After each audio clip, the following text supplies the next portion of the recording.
Hey everybody, John Boggs fan here.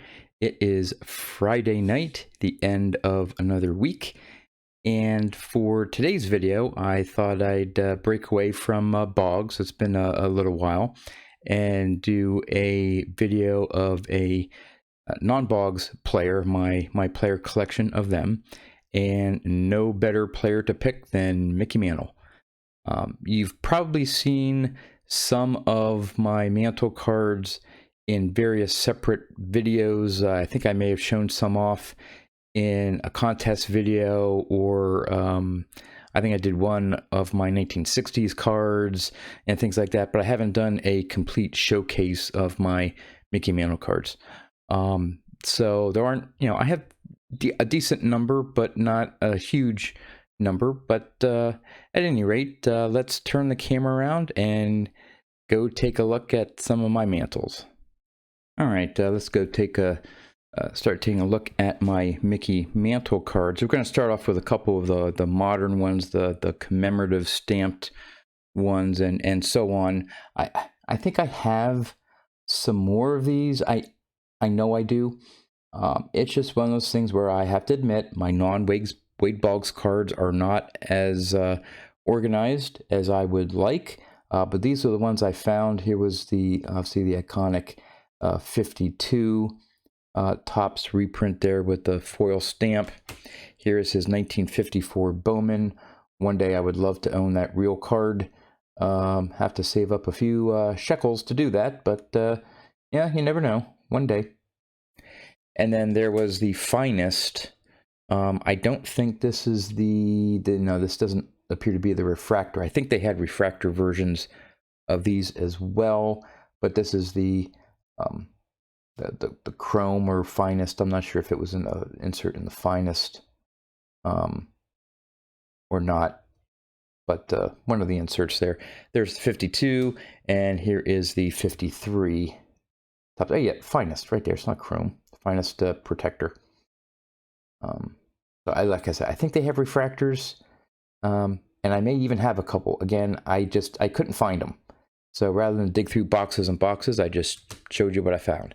So let's get to the actual vintage, real Mickey Mantles, and we'll start off with my 1957 Topps in a BVG 5.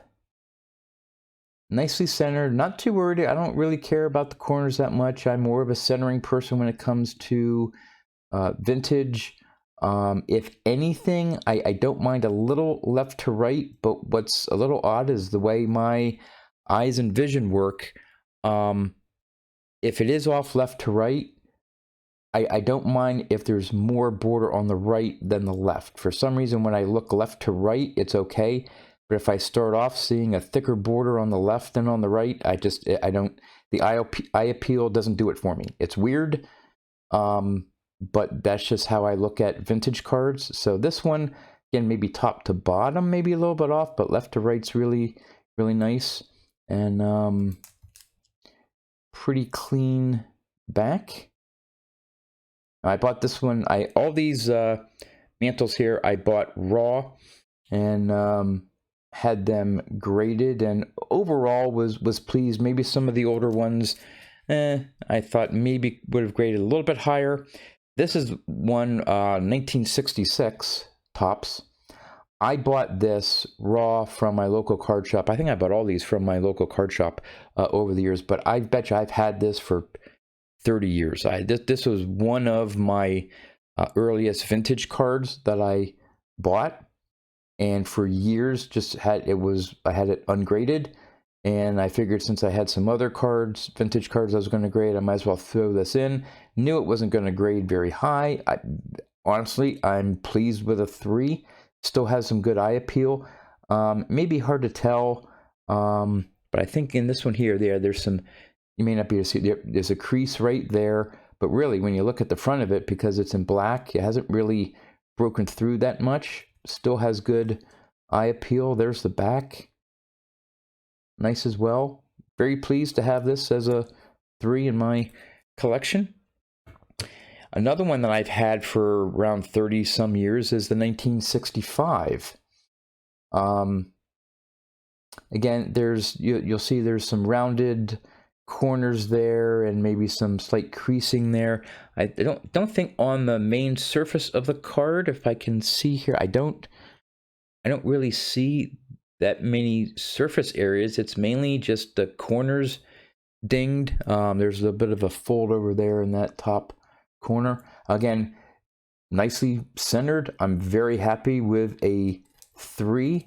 There's the back, pretty clean as well. You can see how the edges or the corners there have some wear on them. I don't mind at all. Very nice 3 in my opinion. So, then we have another 65. This is the Mantle World Series, Mantle's Clutch Home Run. Now, this is a fairly recent purchase from my local card shop. Again, bought it raw. Took a look at it, and just the color, the crispness, the whiteness of the border there, and the corners. I had a feeling it was going to grade fairly high, and was very pleased with the 8 that I got on it. I believe that's Kirk Gibson pitching, I believe. But and there is the back. Again, fairly nicely centered. I am extremely pleased with that 8. Then here's my oldest Mickey Mantle. Now there's a little bit of a story behind this. I won't take up too much time here, but as you can see, way miscut. You can see, I don't know what team, maybe Athletics? I don't know. But at any rate, you can start to see the top of the next card below it, the team, and just the very, very, very top of the Yankees is cut off. It's off left to right. This thing, just not perfect in any way, but it's a Mickey Mantle card. And where I grew up and moved to, I was 7 years old at the time I moved. And so it may have been a year or two later. A neighbor, school friend of mine, either his parents or grandparents had a bunch of cards. And back in, and I'll admit this probably for the first time on YouTube and in public, in the early 80s, I was a Yankees fan. Yes, I'll admit it. Reggie Jackson, there's a whole other story behind that, but I sort of like the Yankees. Okay, that ended in the around 83 or so, switched my allegiance to the Mets and Red Sox and so on. But anyway, for another video. Anyway, this school friend of mine had a bunch of 64s. I showed off, I think in another video, my 64 Topps cards. So this was one of them that I got, and honestly, I may have paid him a couple bucks or traded things or whatever. I forget. Maybe he even gave them to me because he really wasn't into them. I forget the circumstances, but I knew enough back then. And again, look at that centering. It's not even bothering sending in to get it graded. It may even just get an authentic. I don't know. I hate qualifiers, so I'm sure this is going to get a miscut or whatever. I'm just going to leave this raw. Maybe one day I'll upgrade to a graded copy, but this holds more sentimental value to me than any grading card grading company could give. So this is never going to leave my possession. It's not worth much, but it's worth a lot for sentimental reasons. My very first Mickey Mantle card when I was probably less than 10 years old. So, sweet.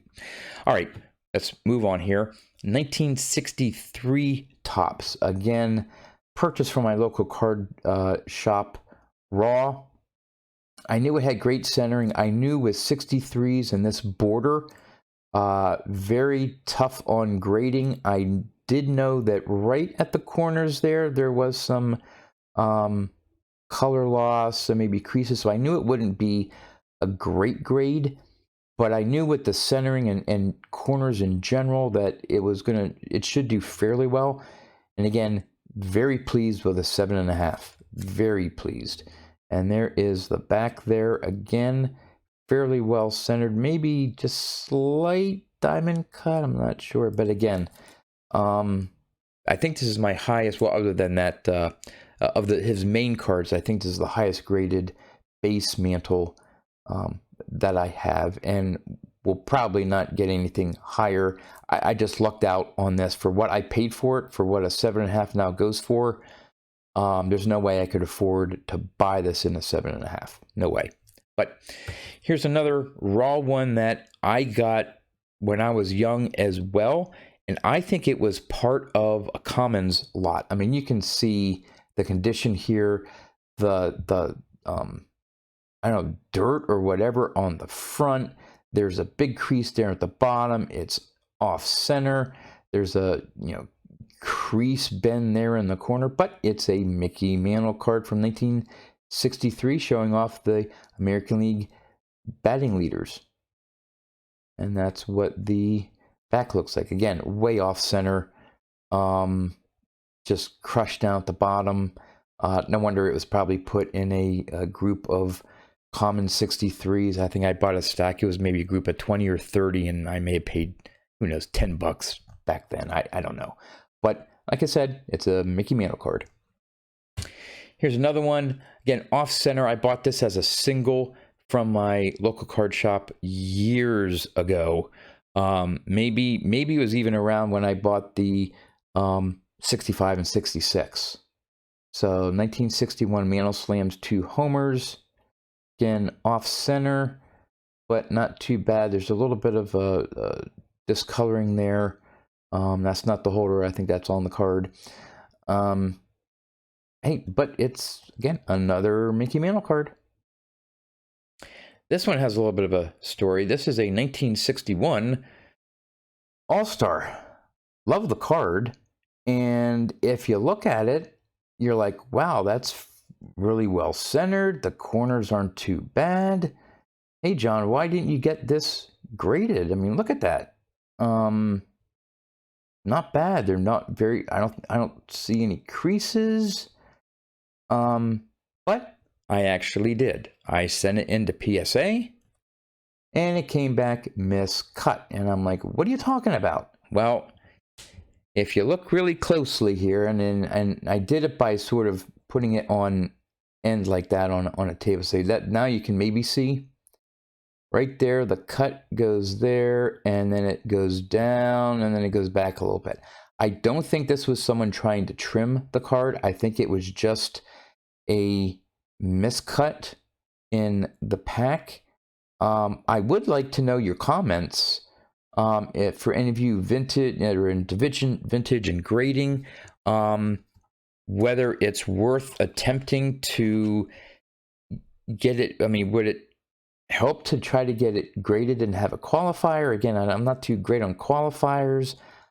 Man, I wish it just wasn't a little miscut there, because I mean, the more you look at it there, you can see it goes down and then in and then out. It's again, buying this from my local card shop. He's a stand-up guy, been in business for, I think, 40 years. I have no doubt, and I don't think I paid a lot for it, and I bought it a long time ago. I think, like I said, around the 65 and 66, okay? And it may have been priced and labeled as such, and maybe that's how I could afford it back then. I can't remember. So I nothing against my local card shop. I'm not saying that, hey, he tried to trim it or whatever. But man, it's just a shame, because other than that, it's just a gorgeous card. Maybe a little ink thing there or whatever near his nose. I just noticed that. But anyway, moving on. I think this is a 1960 Rival All-Stars. Again, another purchase many years ago. There's some ink marks there. Centering seems to be off top to bottom. Corners aren't that great. I didn't bother sending it in for grading. Maybe I should. Maybe, who knows, when we get a 2 or 3. I don't know. It's not that important to me because I'm not looking to sell it. But there's, again, another Mantle. And now we're getting back into some decent cards here. 1958 Topps All-Star. One of his, I think, more popular All-Star cards. The whole All-Star, the group of All-Stars, I think that seems to be a very popular All-Star set. And I have the one of Mickey Mantle there. Nicely centered. Again, probably got a 5 because of the corners. Don't care, doesn't bother me at all. Decent color. Some of the ones you see, the red is slightly faded. This one has fairly good color to it. The red and yellow seem to pop. Maybe some slight scruffing there on the card surface that may have had something to do with it as well. But the back seems pretty nice. So overall, very pleased with the 5. Now, I'll end the last two with my 2 heavy hitters.